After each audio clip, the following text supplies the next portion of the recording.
Well, it's 6:30, and I think I'd like to begin on time here. So my name is Stacia Fields. I'm going to be introducing our three guest speakers here tonight, and thanks to WTWC for putting this on. I would just want to make a quick announcement. On the table over here are two sign-up lists for a field trip. One is going to be to the Tri-County Processing Plant, and Deb Crogwell, our first speaker, can tell you a little bit more about how exciting that is. I'm going to attend that one. That one's April 22nd, and another field trip is May 16th and May 30th, and it's Choose to Reuse, and they're going to go to Wood County. So they're going to be, I guess, busing, taking carpooling. So do you know much about that one? No, that I don't know. Okay, that's WTWC. If you sign up on the list, you can get more information, and Elaine Hole will give you a call probably next week if you're interested in attending those. Very interesting. So welcome tonight. Thank you for coming out. This is going to be a very interesting and educational evening. We have three speakers, guest speakers, that will share their expertise pertaining specifically to the town of Dayton. Each speaker will be speaking for about 15 to 20 minutes, and then there will be a question and answer session to follow after all three presentations for those of you who wish to stay. And I'd like to introduce my first speaker, Deb Crogwell. Deb is our own Waupaca County Recycling Coordinator. She works at the county building. Deb is also a Master Gardener for the UW Extension. Ms. Crogwell will give us a review of the county recycling guidelines and information on new items that can now be recycled. So, thank you, Deb. Thanks, Stacia. Yeah. I've been with the county, is this on? Okay, great, okay. I've been with the county over 20 years, so I've pretty much been involved from the ground floor up with the establishment of the recycling program in the county.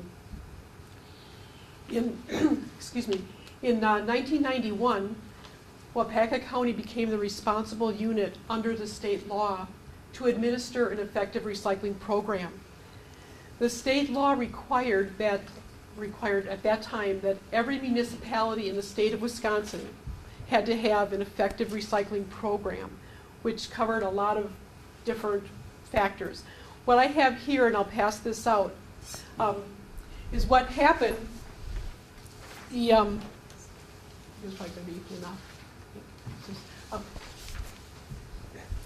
the municipalities in a county could so elect the county to actually become the responsible unit to carry that burden, so to speak, to administer the program. 31 of the 34 county municipalities elected Waupaca County to be the responsible unit. What I handed out to you shows how that broke down in the county with respect to what the municipalities decided to do. With the county municipal agreement that we signed with all of the municipalities, the responsibility of the municipality was to have a collection program. And then the county took care of all the other components of an effective program, having to do with transportation, marketing, administration, enforcement, putting together a recycling ordinance, and that's all listed on the back side of the page that I gave you. Of the 30 municipalities, quite a few of them elected to go together and operate a recycling center so that people could take the recyclables to that center. And there were a few municipalities who decided to go ahead and contract with the hauler to provide curbside collection of recycling and garbage. And on this page, it lists the different municipalities that decided to go together under a 6630 agreement, which in essence, they became partners to operate a recycling center. And then it also lists the different municipalities who decided to go ahead and then just contract municipal-wide for collection. The town of Dayton entered into a 6630 agreement with, go down here, the city of Waupaca, the town of Farmington, the town of Lind, and the town of Waupaca to operate the recycling center on Highway K. That has been there since the early 90s. And so that's how that's all set up. Now, Households can go ahead and still, if they want to have curbside pickup of recyclables, they can easily go ahead and contract out for that. They are paying extra for that because already you're paying, or the residents in the town of Dayton are already paying for the operation of the recycling center. And what is unique for the recycling center there in Wapaka, as well as, let's see, in Clintonville, Iola, and soon to be in Manawa, but they have that paper bag program. Do any of you utilize that program where you actually take your garbage at the recycling center as well? One person. Are you aware of that program? Because I do have handouts here too, and I'll pass that out.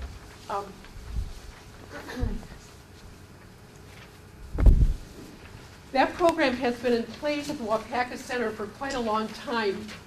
And it's been shown that if people pay for only what they throw away as far as garbage, it's an incentive for them to recycle more. The more that they recycle, the less they have to throw away. What happens with you contract with a hauler to have your garbage picked up at the curb, it doesn't matter if you have a small amount of garbage or a large amount of garbage, you're paying the same amount. And so you may have one small 13-gallon sized bag of garbage if you're recycling a lot for 1 week, and your neighbor could have 10 bags, and you're both paying the same if you have curbside pickup. What's so beautiful about the program at the Wapaka site is that you're only paying for what you're going to throw away, and it's an incentive for recycling. And on the back side of that flyer that I handed out, the yellow one, it does list all of the items that are required to be recycled under state law. They have what's called kind of the Lucky 13. And those are the items that were listed in the initial state law, the recycling program, or the recycling state law. And that would be your aluminum cans, your steel cans, your plastic bottles, glass bottles, newspaper. I'm probably not going to get all 13, or maybe I'll get more, but because there's more that people are now recycling.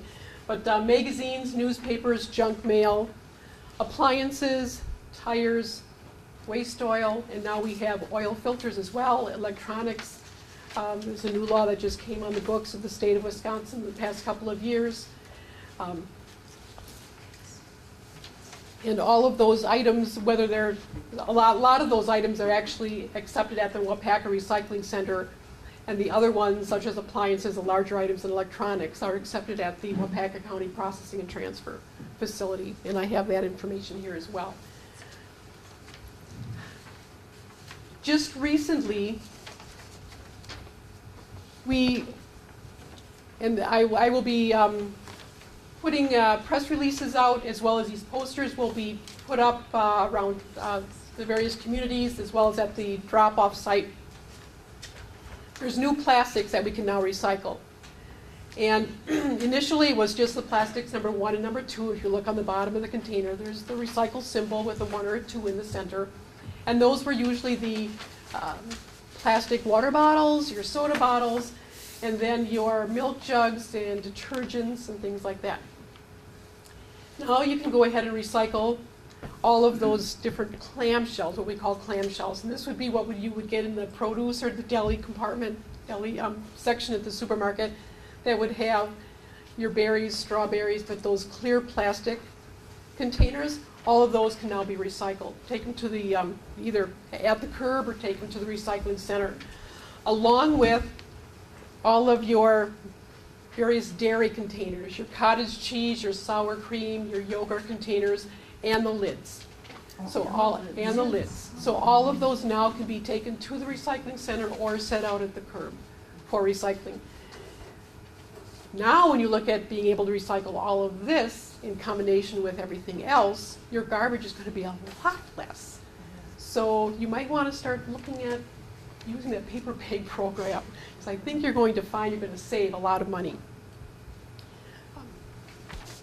And I do have some examples here, like the clamshells. This here came, well, the cookies are no longer here, sorry about that.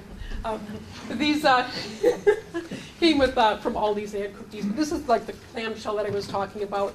You get blueberries, strawberries, and all of that. And if you look on that, it actually says a number 1 on these containers. And here's an example of sour cream along with the lid. So put all of that into your recycling. And if there's labels on these, don't worry about it, just leave the labels on. People always ask about the labels. Do I have to take the labels off? If they come off easy, fine. Like on tin or the steel cans, the labels come off pretty easily. They're paper. Put them in with your paper, okay, because they can be recycled. But again, they don't have to come off. That's okay. It's a little extra work. We want people to recycle, and sometimes if it's too much work, they won't. So it's best to recycle, leave the labels on.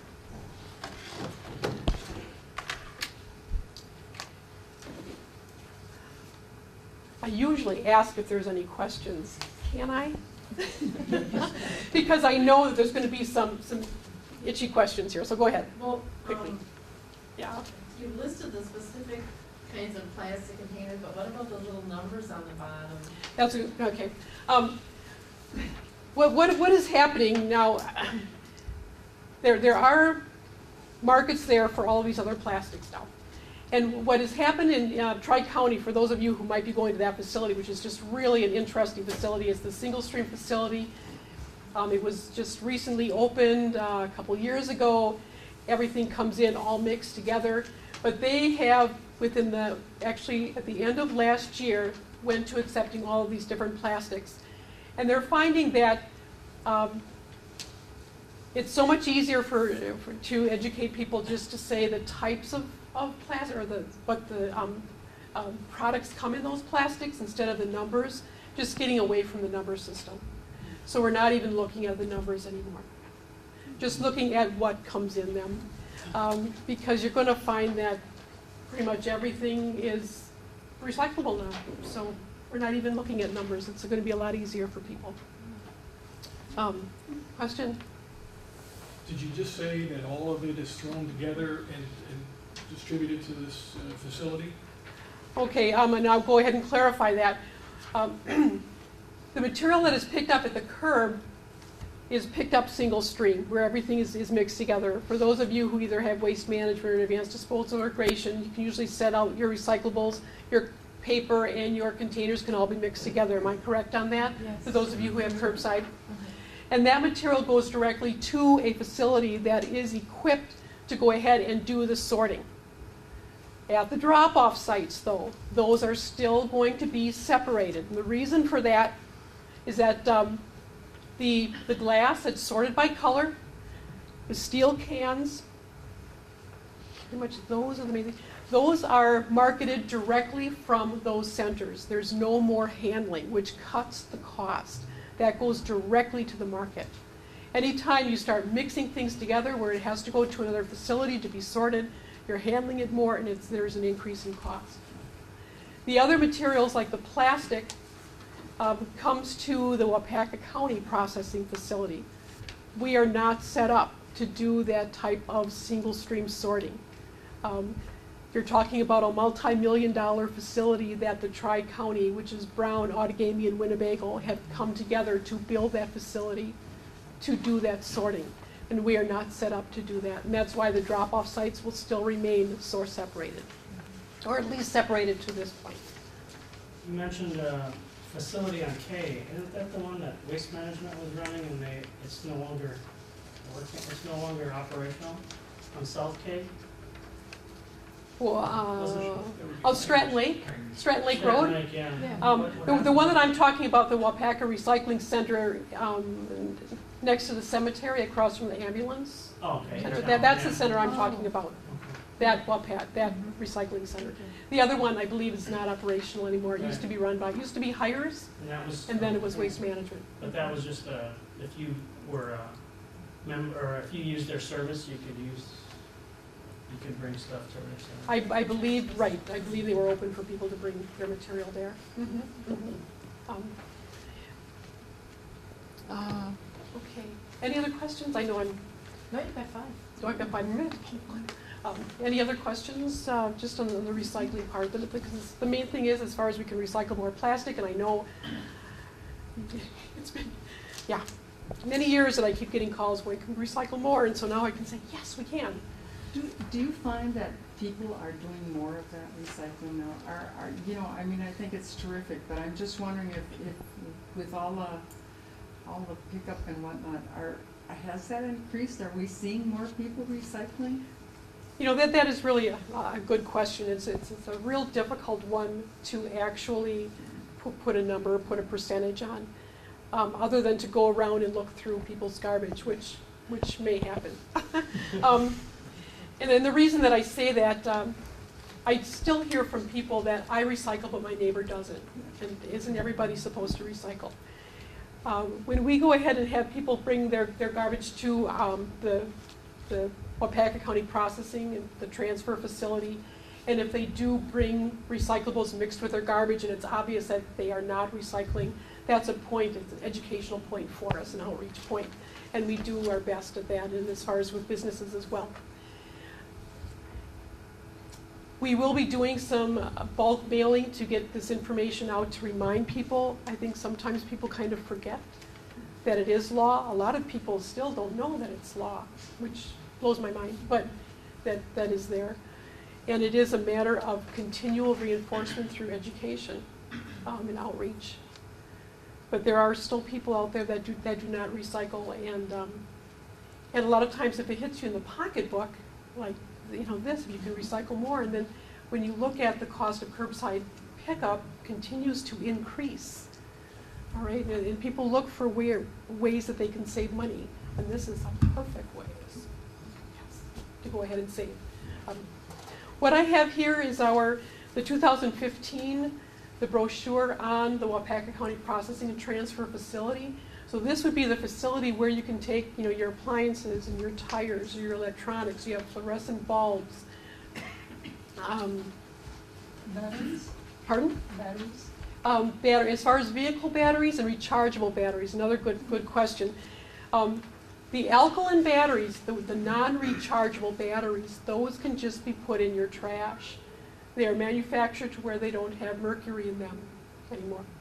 And so they can just be put in your trash. I try and steer people towards using the rechargeable batteries, because then those would be, we do accept those at no cost, that you can, they can be recycled. When you say rechargeable batteries, I mean, are we talking about the little ones that you're putting in a flashlight or in your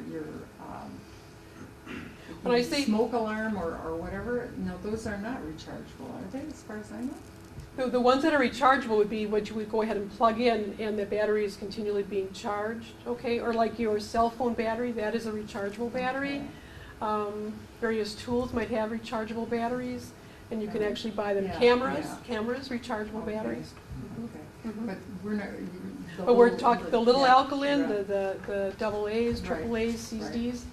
Okay, Yeah. forget it. Mhm. Yeah. But let me pass this out as well.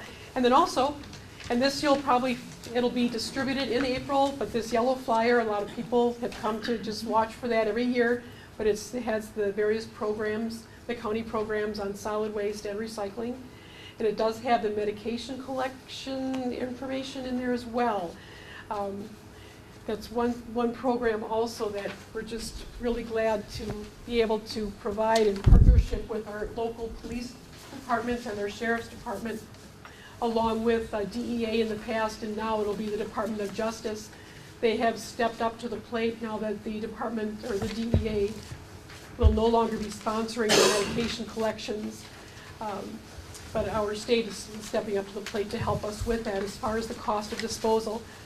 And it does list on that yellow flyer the different police departments in the county that do have the permanent drop boxes where you can take unwanted and unused medications, including pet medications.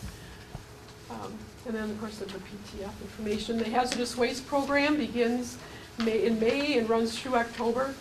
And in this flyer, and also on the back side of the yellow flyer, it does list all the different hazardous wastes, household hazardous waste that you can get rid of through this program. And the prices haven't changed.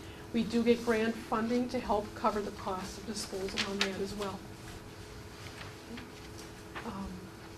So that, and I do, and this will be good, I do have some information here on outdoor burning.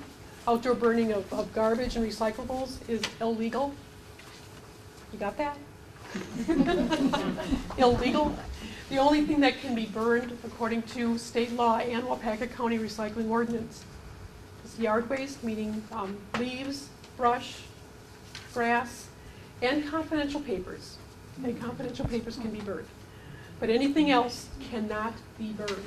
So if you do have a neighbor that is burning things other than what is allowed, you can go ahead and call our office or call the sheriff's department if it's after hours, and they'll investigate. And if we get documentation, we'll issue a citation.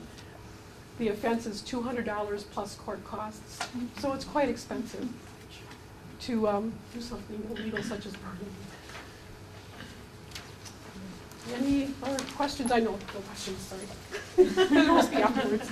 Thank you, But Deb. thank you. Deb, do you want to leave the burning permits over here on the table that you grab? The burning information. Burning information. Sure, I can do that. Yes, thank you so much, yeah. And Deb, is your number somewhere on this? Our number is all over. Okay, all over on where are everything. you on So, this one? So we can reach you with the Dayton Town residents. okay, on the PTF brochure, it would be the Wapaka County Solid Waste Department at the bottom. The 6240 number, 258-6240. Anybody has any questions? Yeah, well, good information. Thank you so much. Oh, you're very Valuable welcome. information. Okay, our next presenter will be Trish Now, who will speak on park recommendations for the town of Dayton, such as ours. Now is currently principal park recreational planner for the East Central Wisconsin Regional Planning Commission, where she has assisted more than 20 communities with their park and recreation updates. Other projects under her program are to draft park plans and sites. You can set up here. Site plans to assist park mapping projects and conduct park and trail assessment studies as needed. She has been with the commission since 1995 and has served as the mapping GIS coordinator for 10 years prior to planning position. She holds a bachelor's degree of science from the University of Wisconsin-Stevens Point in natural resource management with minors in forestry, recreation, soil science, and natural science. That's our second speaker. Let's hear it. Whole gamut. What I'm passing out is actually the PowerPoint, so you can kind of follow along. Hopefully we can get this thing to kick in today. Yeah. Do you want to actually do the slides? Maybe that would probably help as we're kind of going through here. All right. It's just the up, yeah, it's just the up and down, page up and down. That would probably work. So. Yeah, again, thanks for having me. Just wanted to basically talk about some parks and what maybe Dayton does have and maybe what you guys could have in the future. So you can go ahead and go to the next slide here. I do page up or page down? Page up. There you go. So I kind of wanted to throw this out there. You know, we always think of what is a park, but according to Wikipedia, we look at open space. It's provided for recreational use. Can be natural or semi-natural state, planted, set aside for usually human enjoyment, or it could be a natural wildlife area. You could have other habitats that would come into play there too. It could also consist of rock, soil, water, flora, fauna. You usually have community gardens, you could have prairies, grass areas, but then it also contains buildings and playgrounds, as we normally would think shelters, picnic areas, that kind of thing. So just to kind of give you a little bit of benefits, the power of parks. A lot of people think parks, you know, they're just kind of set aside, but in reality, they can actually drive your economy. Your property value, it's been shown that they do go up when you're close to a park space or a recreational trail, for instance. It does save your taxpayers money through ecosystem services, so like the quality of the air, your return on investment ROI, your green space, less infrastructure basically to maintain. So by having that green space there, you know, you're not spending all your money maintaining that part of it. Also makes people healthy. We kind of know that already by when you do trails, you're walking and getting exercise and that kind of thing, but also play for children when they're out on the playgrounds and different things like that. We also look at addressing issues of social equity. It's actually a central gathering spot for all people. You don't feel, hindered by one or the other. That's okay. Yep. So I just kind of wanted to pull together some common types of parks that are out there. We're mostly familiar with a family or traditional park, a community, or a neighborhood park. Take a little drink of water here, it's a little dry. A region or state park, you guys have Hartman Creek, which is up in the northern, western part of the town. They usually have the water play areas, picnic facilities, you can have trails, open space, a lot of camping areas. And then there's also sports oriented. These are starting to get popular too, where you see a lot of sports complexes popping up in the Fox Valley area, for instance. They have tennis courts, soccer fields, ball diamonds, that kind of thing. But there's also specialty parks that are out there. So campgrounds, we see a lot of campgrounds and RV parks, but it's not just a campground. They have playgrounds, picnic areas. Sometimes it's day use besides a weekend or a week use. There's also what's called a farm park, where you have prairie areas or a community garden. It could be educational. There's a lot of shelters like Mosquito Hill, for instance, the nature center. And then linear parks. These are really growing in popularity. Oshkosh, for instance, has a river walk. But they're located normally next to streams, old railroad beds, parallel to roads sometimes, wooded areas, and then there's actually pockets of green space that people are enjoying as they're walking or going down through the trail system. And then, dog parks, you have a lot of boat launches, fishing piers, and even heritage and cultural. So you're looking at what the area has to offer in historical reference too. So what type of parks does the town of Dayton actually have? You have a state park, it's beautiful, 1,500 acres are there. You have 700 and so, almost 800 acres within the town boundaries itself. You have a mini park, which is Nelson Park. A few neighborhood parks around the area, Oakwood, the Rapids, you're looking at, a few acres, 7 acres and 1 acre there. But you have a lot of specialty parks too. There's a lot of campgrounds in the area. Boat launches, you have lots of water features, obviously. So, that's a specialty park that you constantly use. And then the trails. There's a lot of trails in the area too. Very nice walking trail through the Hartman Creek, and also Ice Age Trail runs through Waupaca County. So a lot of interest there. So we get to what kind of new parks would actually town of Dayton benefit from. We're looking at all these different types, but what would actually fit this little niche of the neighborhood or this area. So first we kind of have to look at need. There's a standard out there that we use, and it's 10 acres per 1,000 people. So what I had done is I took your census data, pulled your population base and some of the estimates for the future, 2030. Looks like you might have 1,000 more people in the area. So, looking at your approximate town park acreage, you're at 56.11. The total parks and rec that are within the boundaries, though, including Hartman Creek, you have over 850 acres.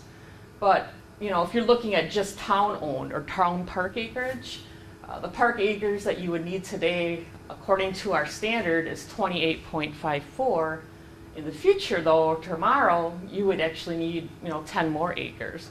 So really, in reality, you are adequate to support your growing population at this point. But that doesn't mean that you can't have a vision to create a new park or to put in a new park if there would be feasibility out there to do so. So it's just to kind of give you by the numbers what's there, what you guys have, what are you supporting, what can you support at this point. So we look at different factors if you want to put in a new park. What type of park? Obviously funding.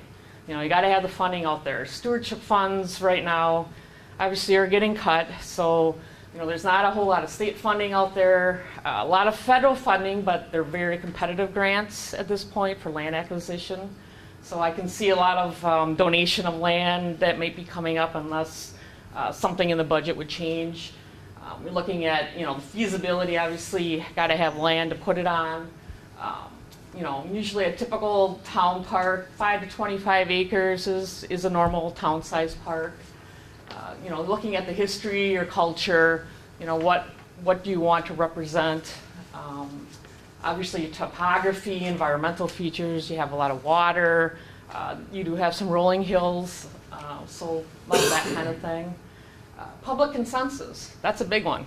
You can't get people to agree on it or by input, it doesn't really go much, it doesn't really go far. So you still need to have public consensus in order to get that popularity going and get people excited about it.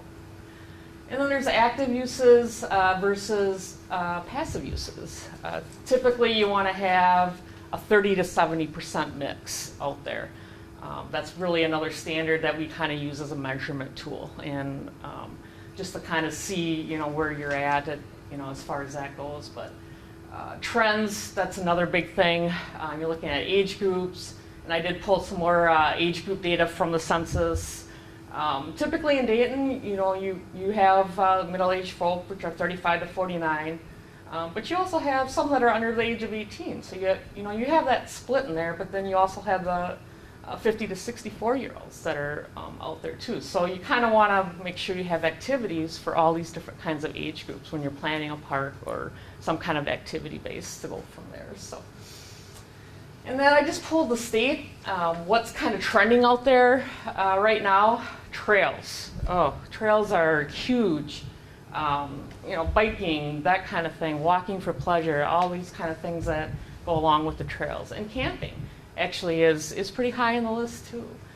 Boating, kayaking, dog parks are actually kind of climbing up there too. So, and then family gathering areas, they want a central place to actually gather. So I kind of pulled the top 5 there, but you can kind of see where the state is as far as what's growing and some of the other activities for ages 16 plus on that end of things. But yeah, town of Dayton, you guys have, a lot of camping, a lot of trails, a lot of boating, so you guys are within the trends of what's happening around the state and everything else.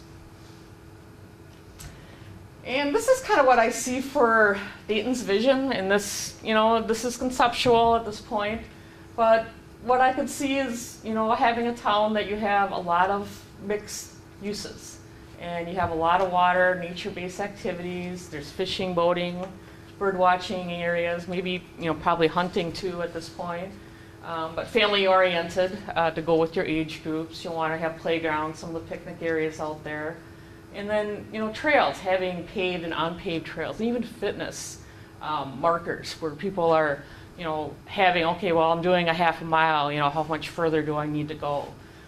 And even community gardens in prairie areas, I think are would benefit too. So these are just some concepts that I threw together. Nothing has to be set in stone, but just to kind of get you guys thinking on some of the different areas and some of the different parks. But looking at a linear park, you could have a fishing pier, some prairie plantings. There's a lot of different picnic areas. You have a lot of water in Dayton, so there could be an opportunity there to have a linear park where you have a paved path and different fishing areas as you're walking through there.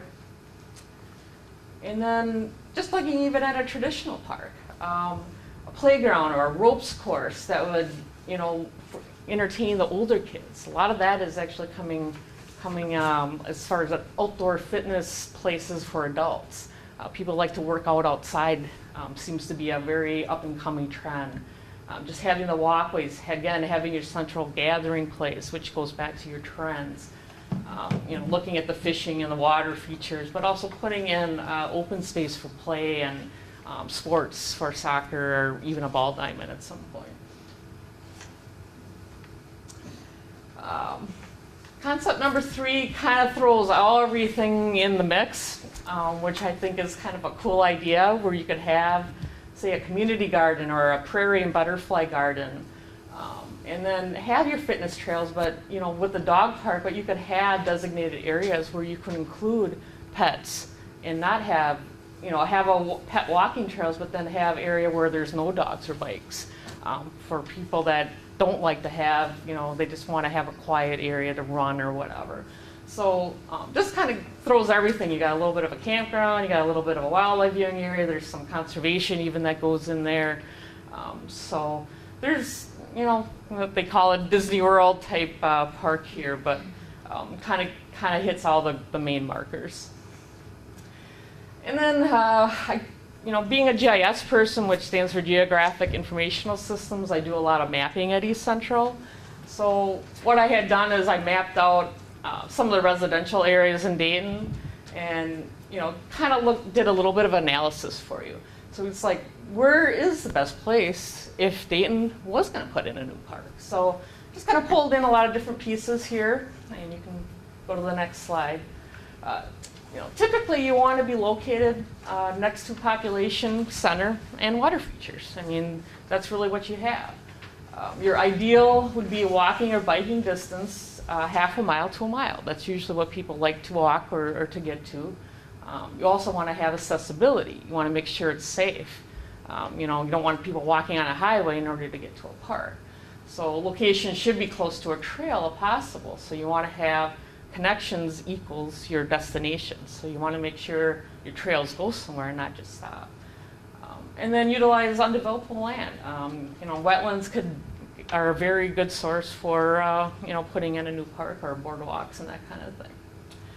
So looking through the suitability analysis, I layered a bunch of different GIS overlapping areas. So I pulled some of the residential. We have the vacant areas, which actually are in black, and then there's wetlands in blue, and the current parks are actually in green there.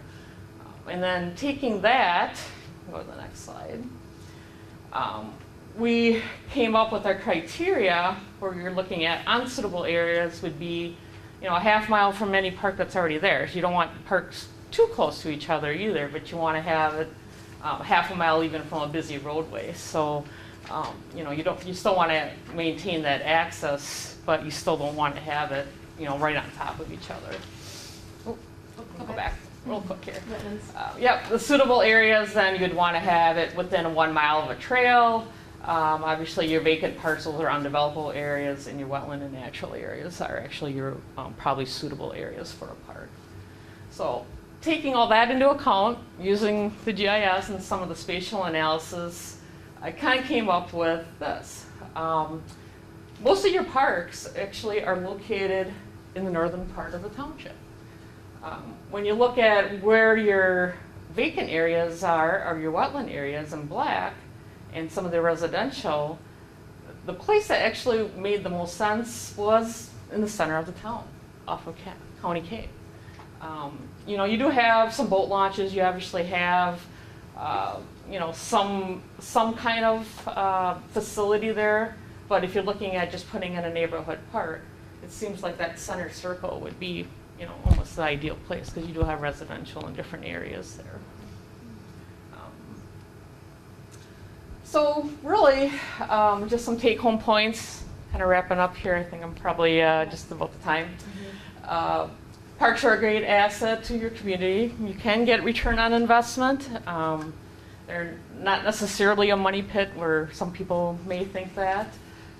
Your type of park depends on your funding, your land base, what is out there, and obviously your consensus, if there's a need for there.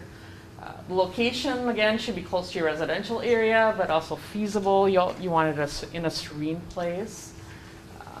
Vision for Dayton, I thought, was your traditional multi-use concept, or actually a linear park feature. Highlight the water in the town. That's what you guys have.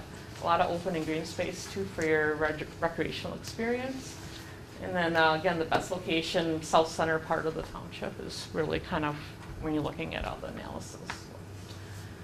So, I don't know, I can take a few questions, I guess, unless you want to wait, but that's all I had for tonight. Just one for a minute. And Terry, you want to get going, because I'm going to start reading yours. Oh, okay. Trish, thank you. Yep. Thank you. It's Trish now. Yep, that's fine. Thank you, guys. Valuable information, and thank you for this. Sure, definitely. I'm sure some of the Dayton residents will Yep. be kind of. And I can leave my business card too in case you need Is your other information questions. on this? It might be kind of hard to read, so I can leave some business cards here too for you. Come on the Sure. back table and we can figure Yep. it out. So we're gonna switch microphones here. I'm gonna read this on Terry, our next speaker. So our third speaker tonight will address the geology of the town of Dayton, mining of every kind being foremost in the news. Terry Gerlach, his knowledge is a valuable contribution to our town's decision. Gerlach is a retired U.S. Geological Survey geologist, now living in Waupaca. He holds a BS and MS degrees in geology from the University of Wisconsin-Madison and a PhD in geology from the University of Arizona. He worked as a research geologist for 15 years at Scandia National Laboratory and for 20 years with the U.S. Geological Survey as Cascades Volcano Observatory in Vancouver, Washington. Mr. Gerlach grew up in Waiwega. And as a UW student, he worked throughout the summers in Waupaca County as a well driller, as a geologist for the Wisconsin Geological Survey, and as exploration geologist for the Oliver Mining Company in the Black River Falls area. In retirement, he continues to pursue geological survey studies, mainly focused on Wisconsin, and especially in Waupaca County. So Terry, welcome. Thank you. Do you want to advance Yes. for this one? Yeah, go Just, ahead. I think it's just page down is all we It need is? to do. Let's Okay. try the first Okay. page down and see if it works, yeah. Good. Okay, good, yeah. Is that All right, correct? okay, yeah. Well, in the title, just for the front of it, Sure. there's sand mine and sand and gravel resources. And I've been really interested mainly in the sand mine situation here in Waupaca County since I came back here.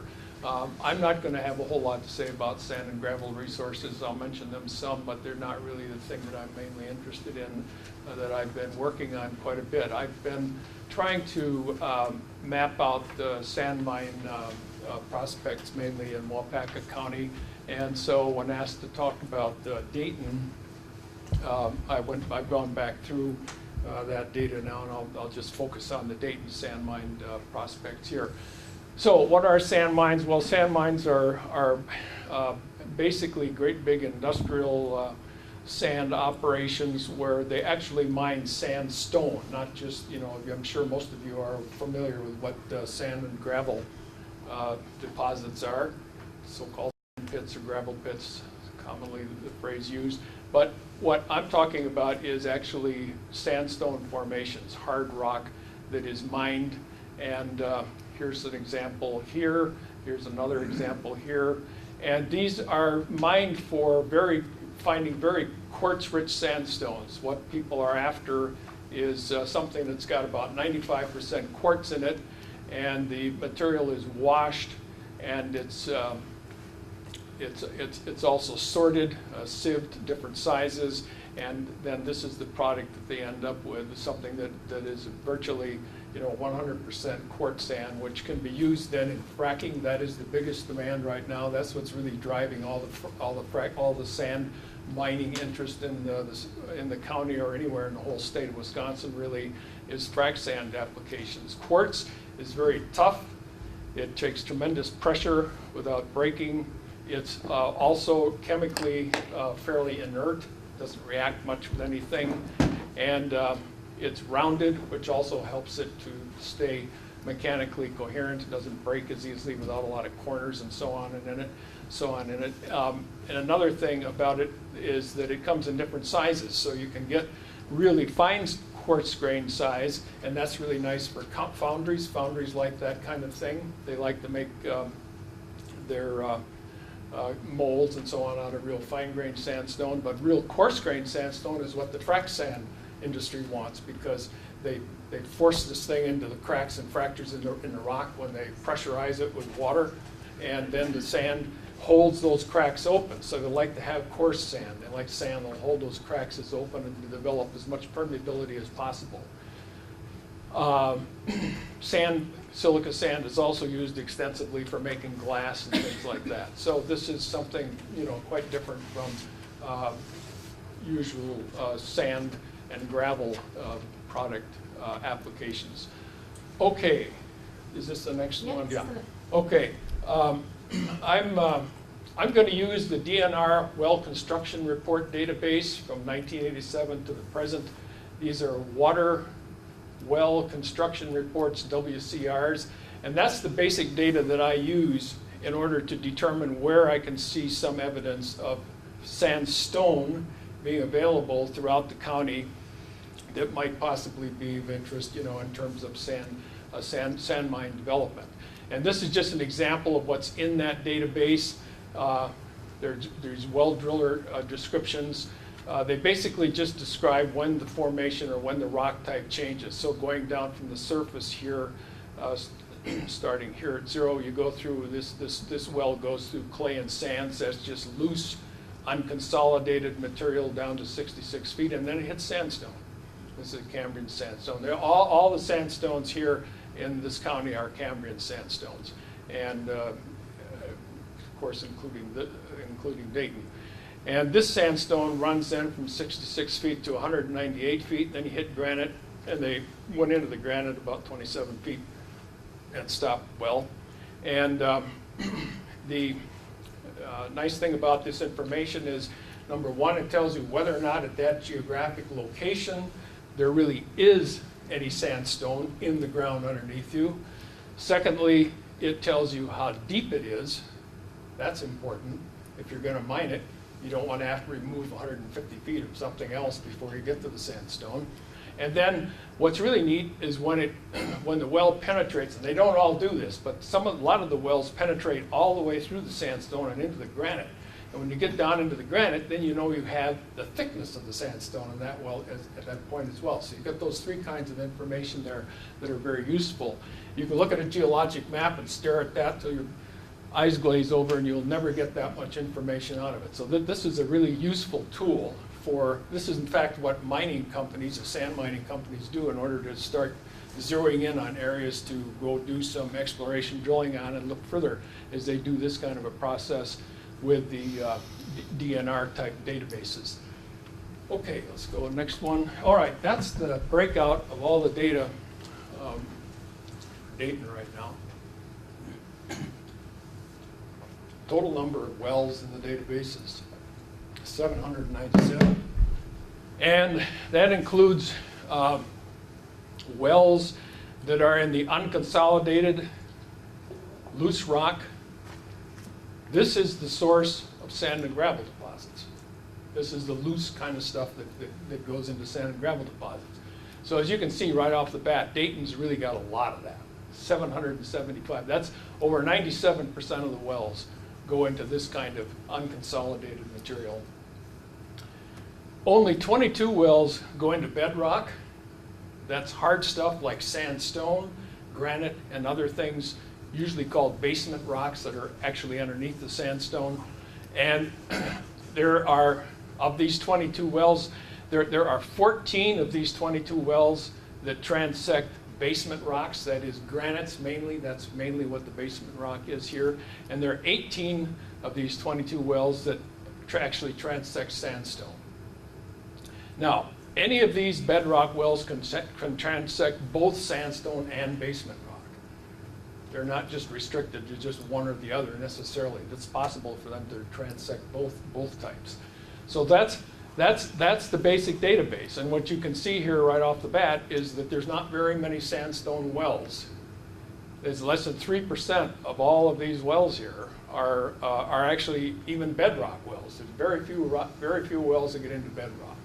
So one of the concerns that the people had when they asked me to do a little summary here of this kind of thing is that one of their concerns was, do we have the potential here for sand mines? Well, this doesn't look too great from the beginning. However, if this sandstone is real close to the surface, it might possibly be something that a sand mine would be interested in, and I'll be going on into that in the future slides. But it looks like your primary resource base here in terms of these topics we're discussing is really in the sand and gravel area. Okay, let's go to the next one. Now I'm going to talk, this database that DNR has, everything is in township and range coordinates and all that kind of thing, quarters, quarter corners and all that kind of thing. I just want to review this just a little bit with you just so you get some idea, get some familiarity with it. each township, normally, township is 6 square miles, and each section of a township is about a square mile. And the odd thing is that they start up here in the northeast corner, and they number all the way across, so it's 1 through as you go west to 6, and then you come down and over to 12, and so it does a wraparound. You do a wraparound with these numbers. And the sandstone and granites, but we're interested mainly here in the sandstone. The sandstone in Dayton is all right up in here in these northeast foremost sections. 1 and 2, and then 12 and 11. And I'm going to show you where they are on a terrain map here very quickly, but that's basically where all that stuff is. Everything, everywhere else, I find no sandstone whatsoever in any of the drill holes. And most of the drill holes also in these 4 sections here are in sand and gravel. They're not in sandstone. Most of them are in sand and gravel. Okay, let's go. Okay, here, this is a terrain map for Dayton. And here in yellow are the 18 wells that transect sandstone. There are 13 up here in an area that's referred to as the Red Mill Estates area. Every one of the wells that they put in for the homes there went into sandstone. And then there's the sand. Then over here in section 2, there's one well that shows sandstone, and this is a well location on Smith Road. Okay, then we can go down to the south here and look at sections 11 and 12. There's one again, and again it's on Smith Road, right up in here. And then there are 3 down here, and they lie right along the place, the road. It's called Miracle Mountain Way, I believe. And that's it. That's what you have. That's all you have for the whole town. Now, some people might think that's a shame, and some people might think that's wonderful. Depends on your point of view about sand mines. Here are 4 wells that just go to granite. After you go through all the unconsolidated material and all the loose rock and all the sand and gravel, basically, you get into granite. In section 1 up here, this one is up near, it's on Parfreyville Road. This one is on a place called Circle Drive, I believe. This one here is on a little street in here called Virginia. And then this one down here is on East Road. And this is also the deepest well in the whole township, 284 feet. Okay, I'm going to look now at these sandstone transecting bedrock wells. And remember, the main batch of those was up in that estates, up in section 1 in the Red Mill Estates. So they're all of these here. And then the one over in section 2 on Smith Road is this one right here. So what you see here is that they're pretty deep. It's pretty deep to get to the sandstone. This brown stuff here is all the unconsolidated. It's basically just all sand and gravel. A little bit of clay sometimes. A lot of it, sometimes it's all sand. Sometimes it's all gravel. That's not too as frequent. But at any rate, here you have then the depths of these sandstones, and you see they're all, well, over 80 feet. And a lot of them are deeper than that to get to it. That's really important because the cutoff in Wisconsin, if you look at all the sandstone mining that's being done for frac sand and so on, particularly in western Wisconsin, but in general, they never go any deeper than 50 feet because it's just not profitable. They have to drive, if they have to pull off and remove and dispose of over 50 feet of material, that's just too bad. They don't do it. They go and look somewhere else where it's shallower. They like to have, in other words, they rarely ever go below 50 feet. Well, none of this is shallow enough to be of any interest to any sand mine company. You just don't have to worry about that a bit. And in here, these little red things here, this is the basement rock. So a number of these wells, 7 or 8 of them, they actually get down through all the sandstone. So then I've given you here the thicknesses. You can look at these thicknesses here. See now, and these are some of them are interesting, but most of these thicknesses are not going to be of interest either to sand mine company because they're kind of skimpy. And it's interesting, this one here, this one is just a little bit off from the Red Mills estate. It's just a tiny bit northeast of it. It starts to thin out, and also over here to the west, Smith Road is cutting down to 35 feet. You know, those just are not, this is just not going to be of much interest to any sand mine company. So now let's go down to the next two sections. These are the top two sections in that northeast corner. So now if we just go down to the next one to finish it off, this is section 11 and section 12. And again, you see, look at all this stuff, all this sandstone is way below, it's below 100 feet. It's just way too deep. And look at how thin it's getting over here in section 12, over further to the well, actually this is kind of going to the south. It's really thin. It's 17 feet, 14 feet, and then you're into the granite. Here, these numbers here just mean that there's 68 feet of sandstone here, but they never got all the way down to the bottom of it, so we don't actually know the real thickness. So this doesn't look too great for these sandstones through here. And then just do one more, just show you where all those this is the 4 holes that go to granite, and this is the deepest well right here in the township that I mentioned to you, 284 feet. And the tops of them, of course, are all this unconsolidated stuff. So the picture that emerges is that, you know, there's a granitic, or is it largely a granitic type basement ledge that just sticks out of Farmington down into this area, and also below the town of Waupaca down into Lynn, that has provided a platform for sandstones not only to be deposited on, but it's kind of also protected them from glaciation, so they weren't totally removed by the glacier, nor were they totally removed by all the outwash. But all the rest of Dayton, all the rest of this, if it has sandstone, it's very, very deep. It's well under, you know, it's probably well under 300 feet. Very likely it's all gone. But at any rate, there's not any that's going to be likely to be available for mining in any sort of you know, useful or profitable way. But what this is this is an area where there is going to be a considerable amount of sand and gravel potential.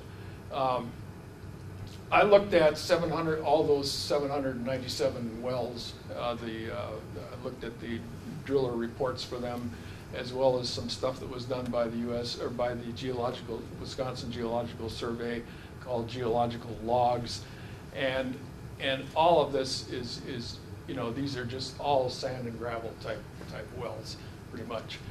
There's a couple. There's less than 5% that aren't. There's 5% or so, a little less than that are not in sand and gravel deposits, but they're in what's just plain ordinary glacial till. And that's the stuff that actually, that's the stuff that the glacier pushes along at the base of it, and if it drops it, it's full of boulders and what well drillers call hard pan. It's awful stuff to drill through. And there are a few like that aren't just nice, clean sand and gravel. Now the sand and gravel makes a lot of sense, because the sand and gravel here is coming from all the outwash from the glacier. This is Dave Michelson's figure. He's the one that's written the book on the Ice Age Trail. Very interesting book, lovely book. And he has this figure where he shows all the outwash deposits from the melting of the last glaciation. Okay, so here we are. This is Waupaca County right over here. This sort of like this little square cup with this little cup handle on it here. And right down in here, this is Dayton, right down in the southwest corner. And you see it shows practically all covered by sand and gravel outwash type deposits. These are water deposits. These are stream deposits. Maybe some lakes, but they're river and stream deposits. And these were enormous streams, and these were, you know, really big systems, flooding types of things. And this is all the data. This is all the data for those areas that don't, for those wells that have only unconsolidated material in them. no sandstone, no granite.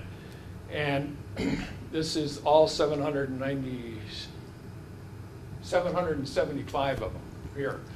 And here's your 50-foot cutoff, and these wells, many of them, 91% of these wells go deeper than 50 feet. So that, you can look on every one of those as like an exploration hole for sandstone that didn't succeed. Because they all are going down. Bring it back, please. They go down to very great depths, but they never got into any sandstone. Now, some of these that stopped, that are much shallower, that stopped before 50 feet, you could argue like this here, for example. You could say, well, maybe if you went down a little bit deeper, there might be some sandstone. But here are some wells from the same section, the same township section, that did go a lot deeper, way out over 100 feet, and never saw any sandstone. They just continued to have these detrital sand and gravel deposits. So this area's been looked at well, and there's lots of data there, and I just don't see much evidence for anything there but sand and gravel. Now let's just show, just for your, these are reports written by the Wisconsin Geological Survey that are kind of special. I worked on these when I was a student. The geologists will, the well drillers will report the rock type changes as they're drilling, but they'll report only the changes and the depths at which the changes occur. But these were worked through by geologists down in Madison at the survey there, and these are based on samples taken every 5 feet, and they're taken. They do this only for high capacity wells, usually irrigation wells. This is an old irrigation well that was drilled in 1957. They completed it in 1958. But these are wells that are either high capacity wells, or they're wells for public institutions, and the state wants to have records of them. They are things like schools, hospitals, and so on. Airports, any sort of public building, things of that kind. And they then go through and do a very detailed analysis. Well, anyway, the point I want to make is, you see, it's sand, medium sand, coarse sand, medium sand, fine sand, medium sand, on and on. There's oodles of wells like that in Dayton, lots of them. Take the next one. Here's one that's got all the lot of gravel in it. That last one went down to 132 feet. This one goes down to about 90 feet, and it's just gravel all the way. And take the next one. Then, of course, you get things where you can go from sand to gravel, and then back into sand, and then sand with some clay and gravel. And occasionally you'll get some silt, but that's basically it. Okay, what's the next one?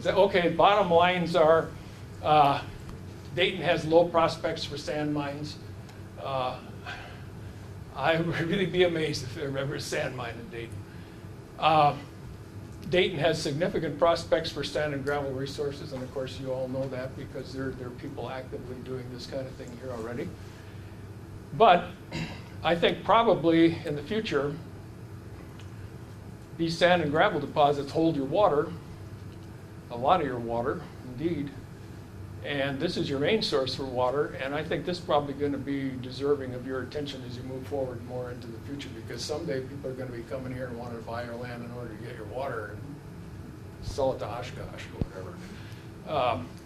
That's why I think sand and gravel deposits are really important too, not only for what they do for the local economy in terms of aggregate and things that practical needs of that sort, but also they're the aquifers. They're the aquifers. And so, it's not necessarily the object of attention right now, but I think in the future it will be probably the main one. Okay, that's all I'm going to say.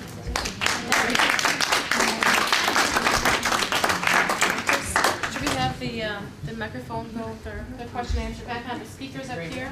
I'm going to turn the lights up for like a 15, 20-minute question and answer. Sure. We'll just get that off the.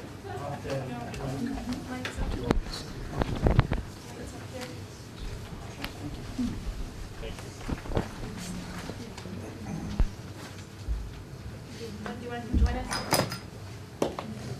So it's Deb Crockwell, Tricia. That's okay.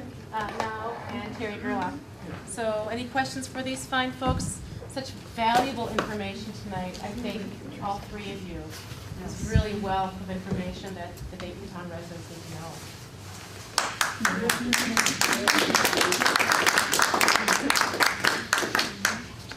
I was glad to see that my well wasn't on there. You're right in my neighborhood. Well, when was it drilled? Long time. That's why it's not on. This database starts in 1987 and then it Oh, comes yeah. forward No. to the present, yeah. And it's got, I mean, it's for the whole state of Wisconsin, so there's thousands and thousands of wells in there. Well, when you said 785 or whatever, I thought. Yeah, that was just for, 800. yeah, that's just, that's 19, actually, right now, it's right now up to 806 or 7, something.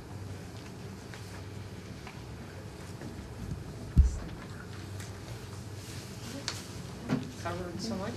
Yes, Well, the first thing they would do is start limiting the irrigation wells. I'm sorry. Would that be one of the first steps they would take, was limit the amount of irrigation wells? In what respect? I mean, making more if the water starts getting lower. Oh, I don't know. I mean, those are the kinds of things you're gonna have to think about, is what kind of steps you would, I suppose, want to entertain in that situation, yeah. Terry, I've got a question. Do we know how many industrial wells, or what are they called, municipal wells? High capacity wells? High capacity that we had in the town of Dayton. Do you have that number? No, I don't. I know there are I'm sure some. that DNR has that number. I don't know what that is. And I think they're mostly located on the I southwest work quadrant. just with the water wells, ordinary Okay. water wells. And the high capacity data is all in this other data set. And I really don't know how many of them there are. And do you know if the town of Dayton has any municipal wells that feed the city of Wapaka? And I know Lind has a couple, really close to the border. But I don't know if Dayton has any municipal wells. I don't think so, but wouldn't make any difference to me when I'm doing the kind of work I do. So I Right. don't really look for that. Okay, Yeah, there could be, I just don't know. thank you.